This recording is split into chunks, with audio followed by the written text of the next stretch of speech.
out of the box so we can talk about this. Hey y'all, this is TTRPGBarbie. Uh, Welcome back to another episode of Out of the Box. We're gonna talk about the session. How was the session, y'all? Great. Hilarious, Poggers. Good. terrifying, just mind blowing. Yeah. How My did I character do? almost got laid. But- Great. But there was no theft this time. That's important. There was no theft. So what does anyone have questions? Does anyone no, not questions for me, but like just general what are you thinking about? What are some things that's like going through your mind after the session?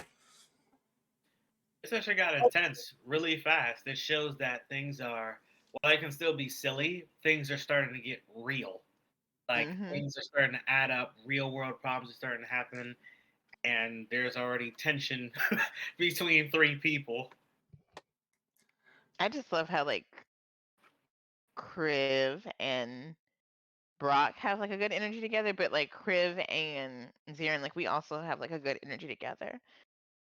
I think it's just because it seems to me, and Nigel, I would love to get your input on it too. It feels to me not Kriv and Brock's energy kind of gets that bromance sort of connection, whereas me and you mutually respect each other's. Like both of us would take the other person out if we felt like we had to preserve ourselves, and I think we kind of mutually respect that about each other. Yeah. And I for- think, I'll go I ahead. think, I honestly think Kriv is a chameleon, and that comes from the rogue portion of who Kriv is. Kriv is whoever he needs to be in the moment, Mhm.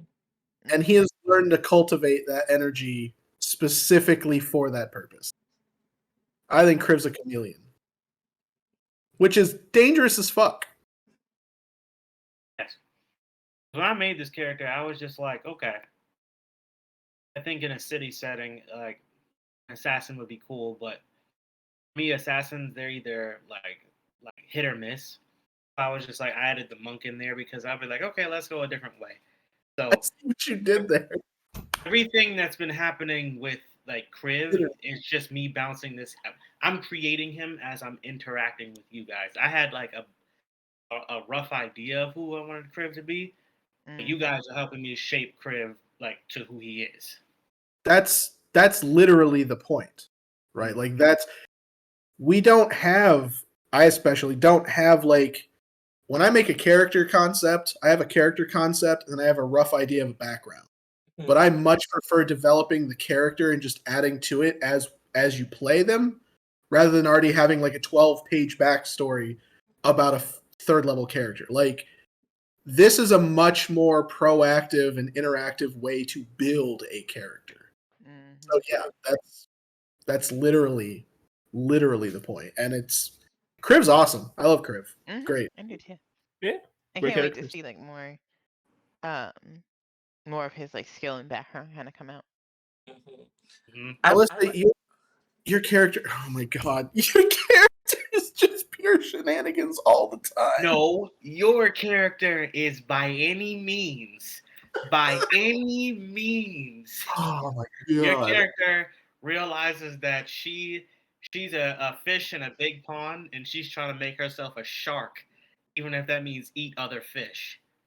No, it's by any means necessary. it's kind of funny because this whole party emanates the entire persona of chaotic neutral. and then just one lawful good paladin just rolls in, and then everything just starts fucking clashing together. But see, here's the thing. This party gives off the air about them that speaks to competence. You would think this party is very competent, except for maybe Brock. That's good. That's good. It's actually gotten to witness his competence yet. So yeah, it's mostly them. Yeah, I would imagine Brock. I would imagine Brock being Big Lebowski. Hey, that rug tied the whole thing together, man. But even with Brock in our last session, that he rubbed his two brain cells together and came up with some clues. So even there's going to be times where like you probably didn't even plan for your character to be good at this skill, but they just happen to be good at it based on the roles you get. Well, my character. So this was my character's thought process about like the queen possibly being behind her or being an inside job. Because she's mean, and she's mean to her siblings, and because he comes from royalty, and they all tried to kill him, he just assumes, oh yeah, that's the bad guy. That's a good question. Let me start with that question. What do y'all think? What based on everyone you've met so far, NPCs and players and everything like that, who do you think you have to watch out for? The most? And part two, to this question. Definitely the queen. If she's willing to throw herself at someone with an 11 charisma roll, then you gotta watch out for her. I have a theory about why she does that. Oh no, yeah, it's to keep me silent. I know, or probably to like take out a knife while I'm on top of her or something. No. It's much more complicated and devious than that. I think that I have a theory about it, but Oh, everybody else. I think I know where this is going. Yeah. I'm interested in knowing actually. Okay. Can I just DM you, Shark? You know what? Let's just talk about theories. My theory is that the reason the queen was willing to throw herself at you and why she kind of despises her sister so much is that she herself has no heirs. She herself has no one with her. She is jealous of her happiness and jealous of the fact that she is pregnant with a child. And I think she's trying to get the same thing. But because of who she is and the way she acts, everyone is either too terrified of her or wants nothing to do with her. So she is willing to throw herself at anybody to get what she wants. That's my theory. Okay. That makes a lot of sense. And like we know on some level that aspect of her being jealous is true based off of some of the other stuff that was said in one of the other sessions that we had. Like we know that she resents the fact that she has kids. And I wouldn't be surprised if she's actually behind if she's behind the attempts that what happened to the other queen's children. Yeah, I connected a few things there, but like my character wouldn't be able to do that. So like I was like, I have to throw that theory in the trash can because my character wouldn't really think of that. But there's also the council, and the council seems to be above both of them and be more powerful than both of them, and they're afraid of them. And the council seems like they're doing power moves behind the scenes as well. So I think they're the ones to keep your eye out. I have a theory about who escaped. Who the queen? I first of all, I think the queen helped the person escape, and I think the person that she helped escape is actually the child that the lower queen lost, but there was no body discovered. I think she had bandits go after her children in an attempt to kidnap them and use them, but one of them died in the process. The other one survived, and that's who ended up in prison. And then she broke that one out when it was time. That's my theory. So wait, are you saying the good queen or the less worse queen is the one that broke the child out? No, I'm saying that the evil queen broke the child out, and I'm saying that the child is the because the queen said she had two children that died, or one that she saw for sure that was dead. I think the one that she hasn't seen the body of, I think that's the person that was in the jail cell that got sprung, and I think the queen did it. I think the queen orchestrated the death of her children, and I think she kidnapped the one that the queen hasn't seen the body of. Okay. I can't say much. I can't say anything at all, in fact. But these are good theories. I live for it. Chris, what you think? Pretty much like I'm in agreeing with everything that was said so far. Like as a player, I am agreeing. I think that the High Queen has something to do with a lot of this stuff, but I also at the same time don't feel like we can rule out the Low Queen. It's because grief can make people do wild things. and also her fear of wanting to protect her unborn child could cause her to do something that she normally wouldn't do. Character, Crib does like the paladin is his greatest threat. The way that the paladin came in and pretty much saw through their bullshit was just like Crib was like, oh no, in my line of work we have to kill people like you immediately. And Zarin, point of contention. No one else knows that you have the book. Funny thing, Han was thinking the exact same thing. Yeah, no, yeah, no one knows that I have the book, not even Kriv. Kriv doesn't know. And all I know is that he detected magic on me, like a dark type of magic. Yeah, because he told you. He said that out of his mouth. Yes. So yeah, Kriv would have picked up on that, but like in Kriv's mind, that would have just been like, oh, he's talking about the curses we have on us. So that's. I just realized that's actually like really shitty because I've gotten him involved in something and not. I probably will end up mentioning the next round when we talk. That I have the book because I feel like while I have moved into like neutral evil, I still have respect for Kriv. So I think I would tell him that I have the book now because I kind of. It's going to cost you. I'm going to let you know now. It's going to cost you a lot of pain to reveal the book to him. Okay. So I would ask the question I would ask is, because your character is now neutral evil and because your character is obsessed with the book and the book doesn't want to be revealed, would you reveal it even though you respect Kriv? Because you would also take him out if you had to. But is there anything in it specifically that says the book does not want to be revealed? No, it doesn't. But that's just a thing that I'm doing because like I think it's fun. Oh, gotcha. Okay. But I'm not even really talking about the book as much as I'm talking about her obsession with it, right? So like I'm thinking Gollum in the Ring. Well, he's not willing to give that shit up, right? And I'm not giving it to him, but I am telling him that I have it because it. But you know that he would take you out if he thought it was necessary. So would your character think he might take me out if I tell him because he might see this as a threat to himself? Because you both are very similar in how you guys want to preserve yourself.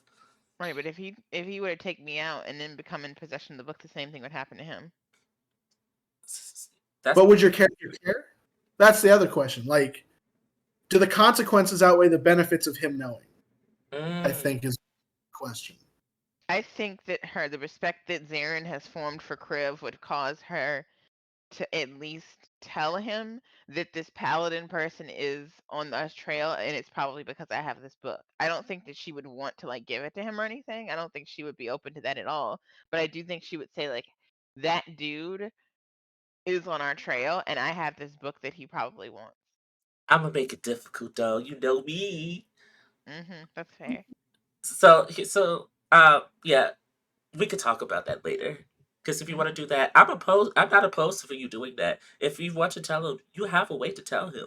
It's going to involve some trauma, usually. And I am still capable of doing good, even in the possession of the book, because it specifically says if you do a good act, then it makes the book disappear.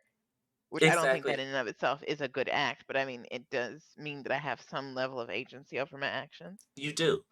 It's just going to be highlighted by the fact that I'm going to basically make it seem as though that the book is like torturing me for doing it. Yes. Okay. Yes. It's like the book really, like, the book has its own agency to itself, even though it's a inanimate object. It's a powerful ass object. So I was gonna send you. There's some like mechanics of the book too that are interesting. Basically, it has like different effects and stuff. Got you. But yeah, Han, how did you like the first session? I do want to check in with a new player. It's pretty good. You know, I like the role playing aspect. You know, I like to act in character. I like people acting character as well. And yeah, you know, I like sessions that don't really have any, you know, like limit of what the DM is willing to do, like in a creative sense. So I really respect that. Yeah, and I really respect the fact that like you kind of let things play out naturally instead of being like, hey, like go the way I want you to. I kind of like the fact that you let the characters do their own things, and then kind of like let the world accommodate them for that. It's really nice. Yeah. Thank you. I try. I did some extensive planning for this. I have like a whole like DM's notes. Like I've been looking at all session, like looking up like Yeah. notes. Oh no, yeah. So like I've been trying to like adhere to that and make sure like there's certain events that are happening. There's some things that y'all not privy to that happen, which is going to be interesting when y'all start to interact with it. Kind of wild shit is happening in the world just in general. Be prepared for that. Major Man, I'm barely prepared for the wild shit that's happening just in our group. I don't know if I Mm-hmm. can handle much. because the world is moving around y'all. Y'all doing stuff, but like the world is happening behind y'all in the background. So like shit's happening. Whether it's mundane or not, who's to say? I know what it is. I know exactly what it is, everything that's happening, but like still, just in general, who's to say? Mm-hmm. But yeah, if anyone has any like last things to say, I the out of the box is like over 16 minutes. Usually I like to keep it to like 15. Um if that's all, I think that covers all bases. all right. I Mhm. want to thank everyone for watching TTRPG Barbie on YouTube. Make sure you like and subscribe. Get into my hair. It's giving very much Winx Club. It's giving fairy. Thank you all for watching. I want to thank my players for joining me this weekend. I appreciate y'all. We have 4 players today. I live for that. So one day we're gonna have 6. We'll get there. And a proper like professional production. We'll get there too. Um, I want to thank you all. Yeah. Oh yeah, by the way, for the record, I just want everyone at home and over here to know that I met Sego less than an hour before we started the campaign, the session. hmm They did. They seemed really excited about D&D. I'm like, okay, girl, come on. They'll send you the link. Uh, Yeah. but yes, thank you all for coming. I want y'all to have a good evening. Get you some water, get you something to drink. Get you some food. I meant to say. And just chill for the rest of the day. I'm going to be on TikTok or just doing whatever. Mhm. Everyone say bye. I'm dragging off. Bye. Peace out. Bye.